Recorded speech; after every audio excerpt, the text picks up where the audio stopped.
Hello to all followers and subscribers and YouTube channel. Thank you sa inyong mga panood, sa inyong pag-subscribe. Ang tulong nyo ay hindi masasayang dahil itutulong ko rin ito sa ating kapwa. Okay, mayroon tayong shout out rin from Miss Lani Mercado ng Cavite City,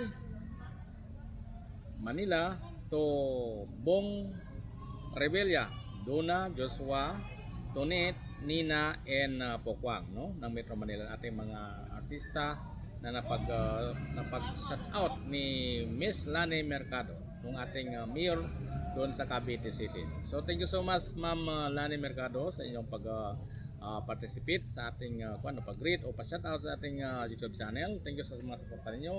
And also sa ating mga lahat, ating mga kigsunan, sa ating mga friends, sa ating Facebook, sa ating mga YouTube channel. Thank you so much, di masayang ang mga tulong ninyo. So, na ito naman ang aking advice, no, sa ating kaibigan dyan sa Bohol, no, sa ating kaibigan sa Bohol na nag-abroad siya. So, nasira ang pamilya niya dahil sa mga bagay-bagay na hindi siya nagantindihan, no, mga manimos ng mga kasalanan, hanggat ito ay nasira noong 2007, no, hanggang sa 2013 naging broken family sila. So guys, ang masabi ko sa inyo, huwag nating tularan, no, ito manangyari sa kanila dahil sa pag-abroad maraming interesado, no. Kung maghanap buhay tayo kahit dito lang sa Pilipinas, kikita tayo dito sa magandang paraan at anin mo natin ang pira sa abroad kung ang pamilya mo naman sila, di ba?